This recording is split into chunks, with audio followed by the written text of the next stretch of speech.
Hi, Ruth. Hi, Belinda. I'm so glad that we're going to sit down and have an interview today. So, today we are here with Ruth Beaglehole. Ruth is the founder of Parenting with Nonviolence. Her work is to change the power over paradigm by teaching adults how to treat children with the respect and dignity they deserve. Today, we're going to talk about core basic needs and how the needs are reflected as baby grows. Thank you. Yes. Yes. Okay. An incredibly important topic that we do not learn about. Right. You know, we don't, what we don't learn is so huge, isn't it, about babies and about our human nature. And I think if I'd have known this particular nugget, I think it would have given me, as a mother, I have 3 children, it would have given me such a greater understanding of my babies. So Yes. let's tell you what it is. Every human being spends every minute of the day trying to meet their core basic human needs. Sometimes consciously, sometimes unconsciously, but that is the motivation for what's behind actually our actions, our thoughts, our feelings. So often we will think when a baby cries, the baby's crying for no reason. You know, we often use that word, no reason. And as your baby grows to be 2, oh my God, they're lying in the middle of the supermarket screaming. I know they want a toy, but there's no reason for them to be making such a fuss. No reason for it. And what we don't learn is this most significant point about what does motivate us. And these core basic human needs are universal.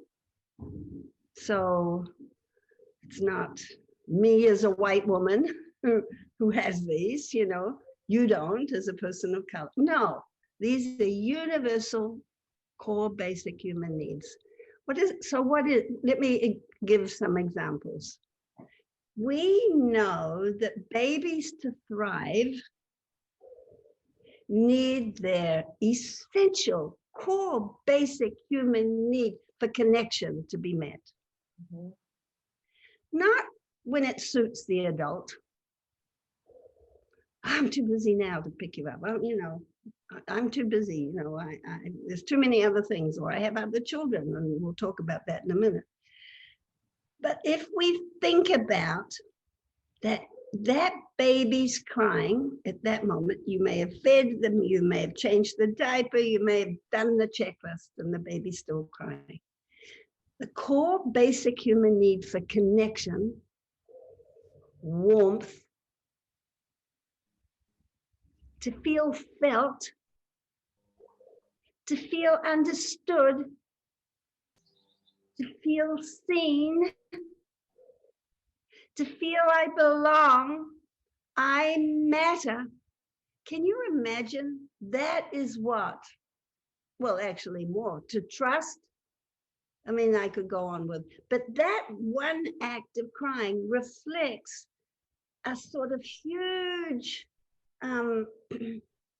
sort of cosmology of needs that are wrapped in it. Mm-hmm. Another example, when we're angry, when a child is angry, a baby is frustrated. They're just angry. They're angry all the time. They're moody. They're this, that, and the other. Anger, for instance, is a compound feeling.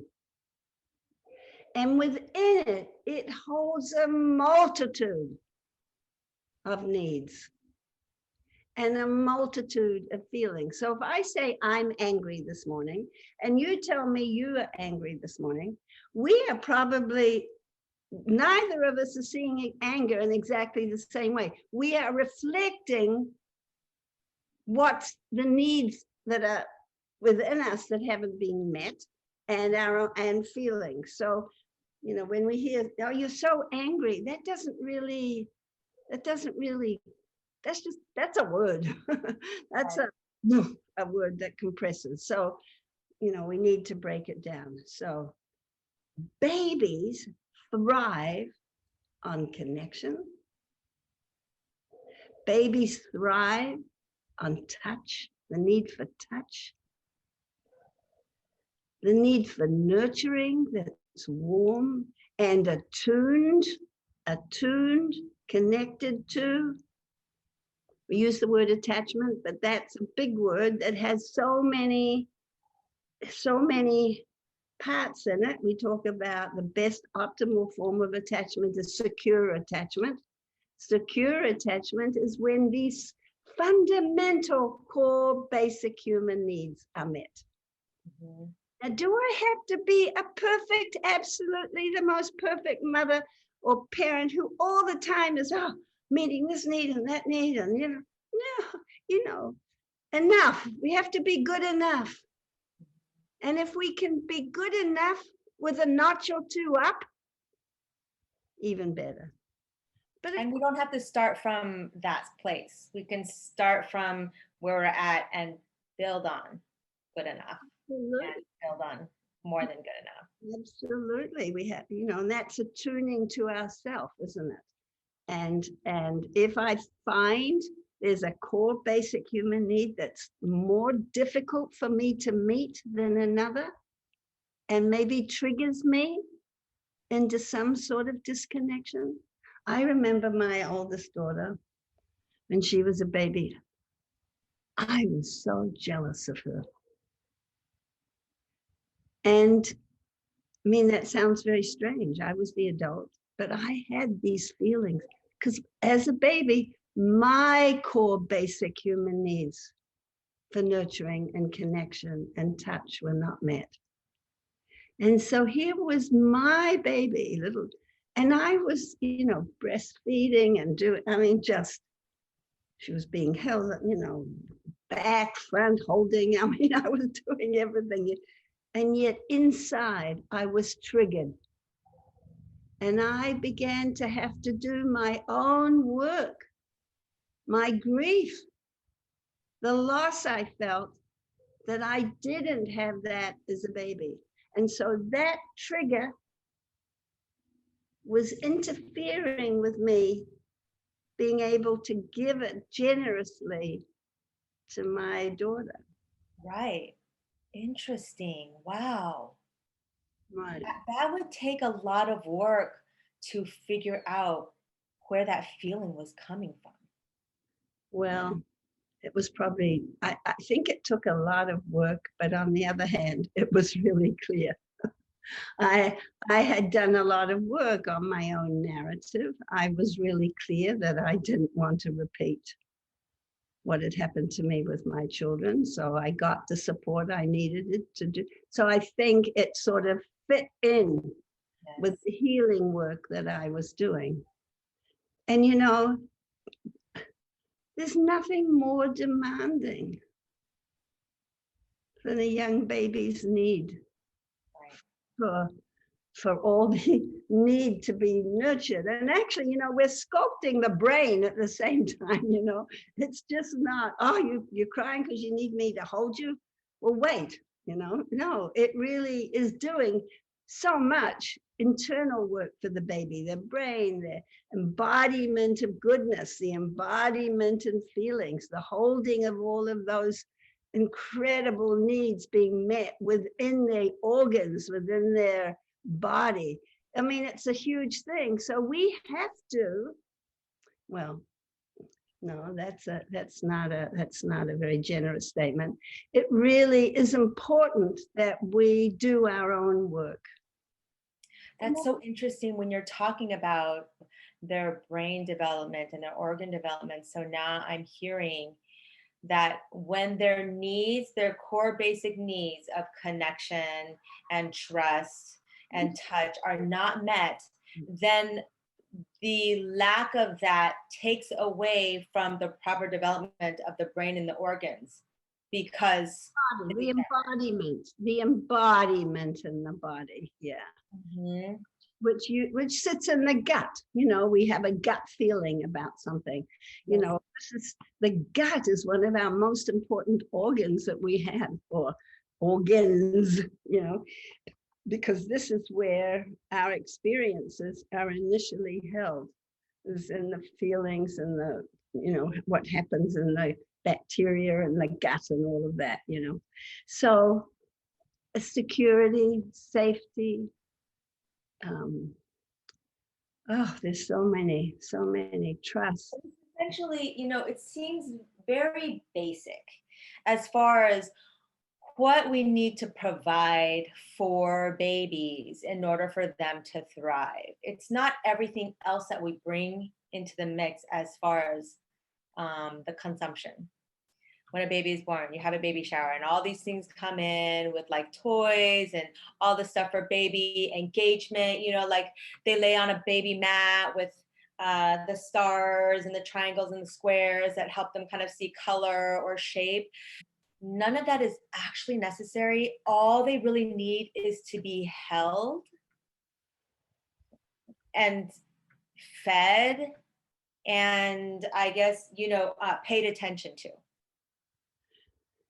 Yes, there's a whole industry of unnecessary stuff for babies, isn't there? I think about that. I mean, I know it's one of the most popular toys that is given. Is one that a mat, that little mat, colorful mat, and then there are these things dangling in front of the baby. I don't know what it's called. And actually,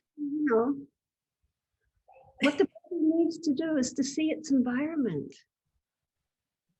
feel the sounds, look around, and the baby's first toy and most important toy is their own body. Yes. Because they're discovering. There's discovering, and that when I teach, I do a demonstration of those developmental steps, that babies go through. I lie on the floor, and then I find one foot, and then I try to roll, and then I roll, and then I get to the other side. An incredible need for accomplishment. And I might not be comfortable, so but eventually oh my God, I got myself back here, and all those incredible steps that are just so important for brain development and muscle development and the bilateral parts of the brain. We don't need these things. We don't need I remember I must have had so many mobiles dangling in the face of my children, and but we're not taught. We're not. We're not anything. The intensity with which we learn childbirth, if we go to childbirth classes, needs to continue every week for the first year of the baby's life. So we get that support, that understanding. We make observations of what our baby's doing now, what our baby's discovering. We make observations, how they're responding to our face, what noises, and it's all about, and that's related to core basic human needs as well. So, I always say, missed it again, but when I'm president, I'm going to have every parent in a parenting class every week, all the way through till the children. I was going to say 18, but no, you need it when your children are adults as well. You absolutely do. You need the village. So I know that you have many teachers that have learned from you. You're a mentor to many parenting with nonviolent workers, that give workshops and everything. And, I discovered you and parenting with nonviolence when I had my daughter in preschool. Right. And that's when you sort of like come into it and people talk about parenting. But do any of your counselors, do they actually work with parents before they have children? So like, let's say you're pregnant. The first thing that you should do is probably call one of your counselors to talk about the work that we could be working on before our baby reaches our arms. Absolutely. Well, there are over 300 parent educators out there. I'm sure there are people who are doing, you know, it's, and if you can't get to a parent education class, there's ways with friends, read books together. Yes. Be careful what you read. you, Right. you don't want to read a book that starts talking about your baby. You're going to spoil your baby if you give it too much attention. There's a lot of, I call them dominant paradigm ideas out in the world about babies. What should be the role of a baby? How much attention should you give them? We had this whole, and it's such a confusing message about sleep training. Such a of course people want sleep. It's so hard not to get sleep.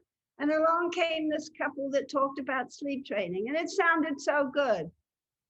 Really, if I let my baby cry for 3 or 4 days, I'm actually going to, and then they were so happy that their baby stopped crying. Well, when should you stop crying? Because you give up.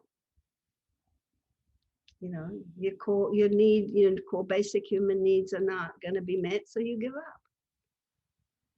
And so we have to, we have to think very carefully about our intentions, our philosophy we want to raise our children with. And as I said, yes, I need sleep. I'm desperate for sleep.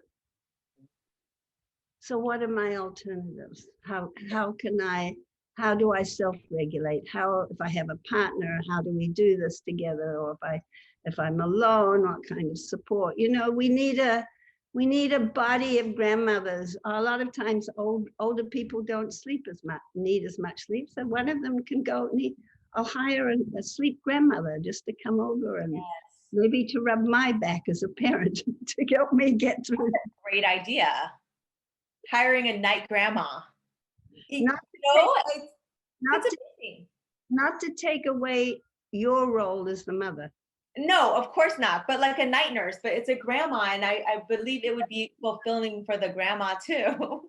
To nurture the parent, to help the parent have the energy and understanding and loving arms to help them meet the needs of the child in the evening and the night.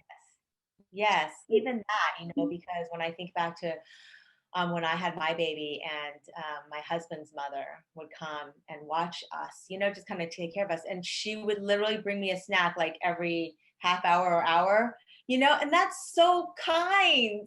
You don't think about, as a mom, you're like so busy with the baby and you don't think about feeding yourself, but she would come like with a cookie, with some tea, with anything so that I would be eating and drinking. It's so thoughtful. Let me say the need for sleep, the need for sustenance, the need for air, the need for exercise. These are shelter. These are core basic human needs. Basic needs. If we're not nurturing our body, if we're not getting the rest. And so that's really hard with a new baby. How do you get the rest you need? And this too will end is one of my most favorites. This developmentally, the baby will. And if a baby's, anyway, we're not talking about sleep right now. So that'll be a different topic at a different time. I think it was just helpful to understand that the core basic needs are not just core basic needs for baby, but core basic human needs. And as parents, we need to make sure that our core basic needs are met while our baby's core basic needs are met as well. Linda, let me say one more thing quickly. And I do a Tai Chi movement, and it's sort of, very slowly you take your hands around in circles, and of course you're standing. And I often use this as a sort of a metaphor or a sort of movement to demonstrate when there are multiple family members, everybody has core basic human needs. So in the household, this is what's happening, they're going in circles. And what we want to avoid is crashing. right? And figuring out that balance. And and this is, I need to say this before we finish. The core basic human needs are never in conflict. It's never a competition. Who needs something the more and is going to get it met, and the others don't. They're not in conflict because needs exist within one's body, one's soul, one's gut. That's where they exist. They're not the brain saying, well, I have this need. Okay, you have a more need, so I'll let go of my need. No, they're, and so again, a whole important topic. It's not that these needs can actually be met all the time. So if you have you're nursing a little baby and you have a 2-year-old who's really wants your attention, a core need for attention, and closeness. But right now you're with the baby. So what do? The bridge is empathy. And when we give empathy to the child, we can also, when they're cognitively able, I know you really want to be close. You really want to sit right on mama's knee right now. That's not going to happen. How else can you be close to mommy? And maybe you give the child, ask the child to have some ideas. But that need for closeness and connection, they're not in competition. They're not in conflict. They just exist. They just are. They just are. And that's why the framework of empathy is so important, rather than a framework of competition and who's going to win. Yeah. And, the loser, you're surely going to lose. and the practice of that soft, gentle practice of building emotional intelligence through empathy is the bridge. I can't physically meet the need.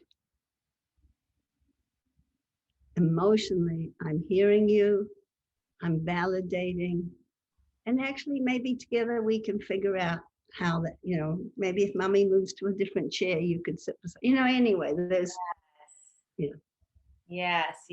I like that emotionally connecting when you physically, or yes, empathy. That will be another topic that we talk on. So thank you for that today. And we'll see you in our next interview. Thanks, Ruth. Yeah.